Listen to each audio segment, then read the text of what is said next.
AC Muscle and Not CrossFit here. We got Jerry Ward in the house via Skype from Bios3 Training and 5% Nutrition. Love it, kill it, baby. Cool, Uh, sure. Thanks for sharing your time with us, Jerry. We really appreciate it. Thanks for having me on. I appreciate it. Where did you grow up and what got you into bodybuilding? I grew up in Warren, Rhode Island, which is probably one of the smallest towns in America, period. Like, a lot of people don't even know where Rhode Island is. You say I'm in Rhode Island, they're like, oh, Long Island. They think of, like, New York and stuff. But Rhode Island didn't have, when I was growing up, the biggest bodybuilding population. But there were several hardcore gyms in the area where, like, Mike Matarazzo came out of, Paul DeMeo, Oh, yeah. Jose Raymond and his brother were training there, Jay Cutler. I mean, you name it. There were some guys that came out of there that were, some of the real mass monsters. They came out of Massachusetts, but they were mass monsters, no pun intended. And it wasn't until I got suspended from high school. I was about 14, 15 years old, 14, I think. And my older cousin came over to my house that morning. I'm not sure why he was out of school. And, like, woke me up in the morning, and he's like, I figured I'm going to, take the day off. I'm going to chill. It's no big deal. And he made me get up and go downstairs in the basement, and his weight set and his father's weight set was in my basement. It was a full set, like incline bench, flat bench, had the easy curl bar, had the bicep blaster, and we had everything down there. And he made me lift all day. Like, that was going to be a punishment. He's like, you're going to bust your ass all day. You're going to want to go back to school and stay in school so you don't have to do this again. And, like, 5 sets after I did some curls, my arms started to, like, blow up. Apparently, for me, genetically, my arms grow fast. And I was like, this is awesome. And he was like, oh, shit. We did, like, all the Weeder principal posters all day long. And by the time we were done, I had such a great pump because I'd never trained before that I thought it was awesome. So I took, we had this little adjustable dumbbell that you screw the weights and stuff off of. I took it upstairs and put it under my bed. And in the morning when I got up, I would do some curls, like concentration curls before school. When I got home from school, I'd do them. Before I went to bed, I would do them. My arms are, by the time I graduated high school, my arms are like 16, 17 inches, but nothing else on me had grown. Like, it was just my arms. And I was starting to get noticed, people were like, you're getting kind of big, because I just would wear tight T-shirts to show my arms. And then eventually I graduated the basement and went to my first gym, which was, what was the name of that gym? Rhode Island Hard Body. It was like a hole in the wall, like, it was like Metroflex before Metroflex. It was like rusty and dark, and like, everybody's wearing like the towel shirts that were all ripped up and the string tank tops and headbands and shit. And then when I not graduated, but I left there, I went to Gold's Gym in Somerset, Massachusetts, which had a very prominent natural bodybuilding organization that they ran out of there. The guy that was the owner of the gym was like the president of the association. So they had posters all over the walls. And now I was seeing guys that were starting to compete that had never used steroids or anything. It was a natural league. And I remember seeking out Al, who was the guy that owned the place, and I said, I want to be a bodybuilder. And he just kind of looked at me. I was about 130 pounds soaking wet. And he said, all right. He gave me a nutrition analysis, was what Gold's Gym had back then. He gave me a printout of a diet and a training program, and then he would watch me. I'd see him watching me day to day as I would do the stuff to see if I was doing what he told me. Because if you don't do it, he's just not going to help you anymore. And he would help me more and more and more. So by the time I was a senior in high school, I weighed about 135 pounds of a bantamweight, and I did my first show as a senior in high school. So Wow. basically, I had to shave my body, put on the orange tan. Like, people at school did not understand what the fuck was going on whatsoever. What's this guy doing? Dumb. Like, you're orange, you're bald. Like, what the fuck? That was it. That first time on stage, I knew I was going to get my ass handed to me, but it was so awesome that I was just like, I can't wait to do it again. And that's where it started right there. That first time on stage when I was 17 years old. Wow. So what's going on with you now? You're about a week out from a men's physique competition, right? Yeah, it kind of fell into this in a strange kind of way. So I tore my rotator cuff and my bicep tendon about 4 months ago, right before the Olympia. I tore it, probably 2-3 weeks before the Olympia. And I knew something was messed up with it, but I was like, I gotta go to the expo and stuff, and I can't stop training. So I kept training, and it kind of get worse and worse and worse. And then when I was at the expo, when I was trying to move my arm, I couldn't shake hands. I had to keep my arm like this, so I couldn't actually raise my arm. That's when I knew something was like seriously wrong with it. But while we were in Vegas, I didn't train, so it kind of felt a little better by the time I got home. Once I got home, I realized it was injured. I went to the doctor. It was diagnosed as a torn rotator cuff and bicep tendon, and they said that you can't train. So for like 6 weeks, I didn't train. I was on prednisone, which is like the worst thing you could ever take for bodybuilding. So I just lost muscle and gained fat like crazy, and tried to stay as lean as I could because I knew I wouldn't be able to train. So I did legs like 3 times a week. I was getting leaner, but I was getting smaller. And I knew, I said, by the time I get healed from this, if there's no surgery, even with surgery, like, my heavy days of training are done. Like, they're behind me. I don't know what I'm going to do, but, I got to figure something out. So I started rehabbing my shoulder, coming back a little bit. And I was able to gain a little bit of that size back, but I can't get back to that size that I was before. I noticed when I get to a certain point, and then if I try to get any bigger, I was just getting fatter. So, when the LA Fit Expo was coming up, I remember talking to Rich Piana, and I was like, man, I don't even know if I'll be able to be ready for LA. And he's like, just take your time, relax, make sure that you're healed up, and then you got plenty of time to get back in shape for the LA. And then, of course, right after LA is the Arnold. And in between those two shows, I had a trip to Mexico planned with my girlfriend. So I'm like, I can't go to Mexico all fat. I can't show up at these expos all fat. I mean, you're standing next to Piana and these guys, you just can't look, you just can't look like shit. It doesn't look good. So I said, let me just diet down a little bit. I mean, I can get in shape fast. So in like 4 weeks, I got in shape. And, everybody was starting to ask. They're like, are you going to do a show? And I was like, no, I got the expo. I got to be in like a wife beater tank top. I don't want my stomach hanging over and stuff. And then by the time we get to LA, that's when people are just like, wow, what did you do? I just did what I normally do. In 5 weeks, I was able to go from like a fat 240 down to like 198 pretty lean pounds. Oh, wow. And, and everybody again, like, what did you do? I'm like, I do the same shit that I always do. I diet the right way. I do my cardio. I don't fuck around when I eat. I don't do this IFOM where I try to fit Pop-Tarts in. I eat the same foods day in, day out. I do my cardio. I don't fuck around, and I train as hard as I can.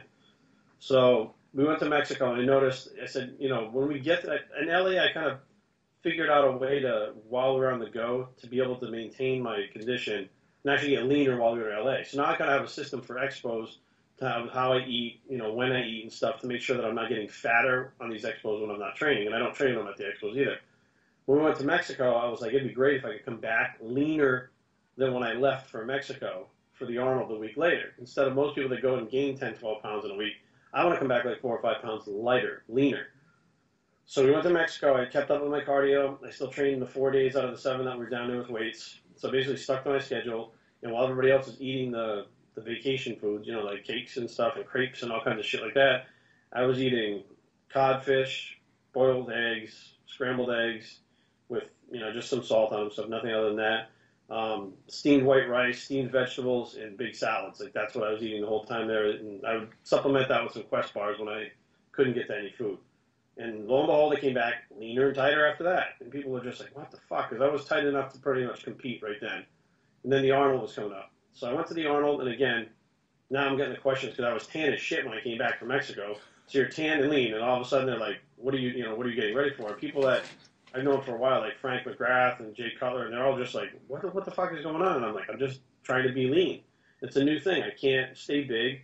I just want to stay aesthetic and lean rather than just being skinny or skinny fat. And then I ran into Mark Anthony. Mark was the first physique Mr. Olympia, and he did a video for my channel last year at the Jay Cutler. And he was like, what are you getting ready for? And I said, nothing. He said, well, the Gladiator's in like 2 weeks. Now that'll be a technical 2-week prep time till the show. He's like, why don't you think about jumping into it? So we started talking, and he's like, I compete at 186. And I'm looking at him, and I'm like, I'm about 183, 194 now. I'm like, he's the best in the world at 186. Like, that is doable. Like, if he's the best in the world, I can at least go into this local show, not having ever done this before, at 190 pounds and maybe do well. So I looked into it, and there's a Masters division, which I'm old enough for the Masters now. There's a Novice division. Since I've never done physique, I'll do that, and I'll do the Open division too to see where I stack up there. And Mark kind of worked with me on the poses a little bit to make sure that they're fluid and stuff and how to pick out my trunks and stuff like that. So I figured if I have, the first physique Mr. Olympia telling me that I should do it, like, that's probably someone to listen to. Yeah. Right. If it was some random nutcase going, you're doing physique, I probably would step back and go, why? Whatever. But he kind of put the bug in my ear, and I started thinking, like, what, maybe I could give this a go. Let me give it a shot. So that day, not even like the next day, that day, like after I talked to him, I started my prep right then. I went back to the hotel, I did my cardio. I started adjusting my diet carb-wise, which I usually do. I respond really well to cutting or adding carbs, and started everything right then and there. So now it's been pretty much a week today since I started prepping. So I'll do like a 2-week prep for the show, and we'll see next Saturday how it works out. Yeah, I Awesome. mean, I saw the video online. No, dude, you look great. One of those things where I never intended on competing, but I got tattooed, so I specifically couldn't compete in bodybuilding anymore. Yeah, I remember that. I would definitely wind up hurting myself. So to get the bodybuilding thing out of my head, I did the tattoos. But now guys with full sleeves and chest pieces are winning this physique thing. 'Cause it's not just about muscularity. It's about the overall look, the way you pose, and this. So I'm like, I kind of have an advantage because I've been in bodybuilding for so long that I transition very well in between my poses. That's something that I've been learned from, the guys like Lee Labrada, Sean Ray. Those are the guys that I was watching when I came. Francis Benfato. those are the guys that I was watching when I came up. Flex Wheeler, and Flex told me himself that he used to go in a room, put a CD in, a Whitney Houston CD in the thing, and just pose for like 60 minutes, not even to any specific song, to every specific song, so that he could put any song on anywhere and be able to move in between poses to any, any beat or any music and stuff like that. And people practiced that back then. Nowadays they run out on stage and they try to hold their belly in, hit a couple most muscular poses, stick their tongue out when they think they're posing. So I kind of like, I've always tried to have a better posing routine than the other guys and put a lot more effort into it and thought about going from one pose to the other and how to get to it, what looks fluid, what looks artistic, and, not just kind of chopped together. And, that's, I think, a big part of physique, too. Physique is, there's only so many poses you do, so you have to make it your own. Just like bodybuilding, you have to make those poses your own, hide your weaknesses, show your strengths, but at the same time, be fluid and be smooth. So it's a new challenge. Another question, just kind of like, in your opinion, where do you think physique's going? I mean, we see these guys coming in. George Brown, actually, our buddy, just competed at the Arnold. He's an IFBB pro, and I noticed like all these guys are getting thicker, and they look like they're almost from the 70s. They look like Frank Zane in board shorts. So where do you think this is going? Like, well, Mark Anthony's not even one of the bigger guys, and he's about 186 pounds on stage, dialed in. Yeah. So that's a light heavyweight bodybuilder. So you're already at the light heavyweight division. And years ago, or the last couple of years, it seemed like any guy that could put on a pair of board shorts was going to be a physique competitor. And, the sport's evolving. Once people are figuring out they want more of not just like somebody who's at the beach or somebody who looks like they train. They want somebody who looks like they're an NFL wide receiver. They don't want somebody who just looks like they were born that way or whatever. And I think that all the divisions are going that route too. Like bikini's getting a little bit harder now to where they're almost like figure now. Figure's getting harder to where they're almost like physique. I think physique is gone with Juliana Malakani. I think they have gone the way of bodybuilding already. The girls bigger, thicker, harder. And they're sending that message that they want bigger, thicker, harder. And that guy at Sadiq who won the Arnold, I was on a flight that we were at the same airport sitting next to each other waiting for the flight. I'm looking at him like, holy shit. I mean, he's not, Ronnie Coleman big, but if he walked into Target somewhere going to buy some shampoo, people would be like, holy shit, look at this. Right. I mean, he's a big dude. Like, especially when you see these guys with their shirts off, they're just like real 3D and, lean and have this great aesthetics. I think that physique now is going from, it's being whittled down to guys with a little more muscle, with a really tight waist, who have natural bone structure and aesthetics.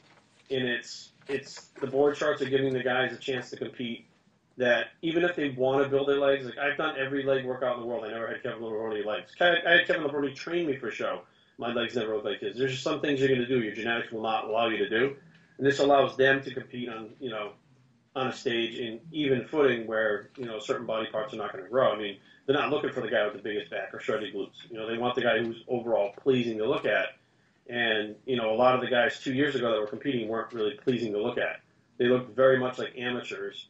And, here and there, the guys that were winning, people were like, oh, well, he's got a lot of muscle. Well, they got to have some muscle. That's what it is. And I'll be the first one to admit that I thought it was the stupidest friggin' thing when it came out. I was like, this is fucking stupid. Like, I would never do that. And, like, you'd go to the show and, like, you'd shun the physique guys. You'd be like, fuck those guys. Like, I'm not even talking to those guys. Those guys are douchebags. Like, they suck. They're crimping their hair for 20 minutes before they go on stage. I just shave my head. Like, it was just this whole, like, prissy kind of prima donna feel to it that a lot of those competitors brought. And now what's happening is they're being kind of dwindled down to, you can prep your hair all you want, but if you don't have the right physique, it doesn't matter anymore. So I think that it's going in a good direction. I think that guys are going to get bigger.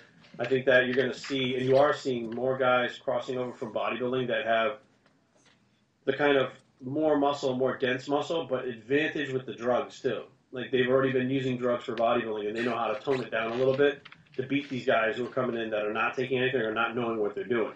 Yeah. So I think that that's a difference too. Like you're having guys work with George Farah now. Hani Rambod has the current physique Mr. Olympia. They're working with these bodybuilding trainers, and like Nicole Wilkins works with Hani. Like you're seeing them work with these bodybuilding trainers, and all of a sudden their physiques are transforming. Well, that's the little secrets that they were using for bodybuilding that they're pushing towards physique and figure and stuff now. Oh, awesome.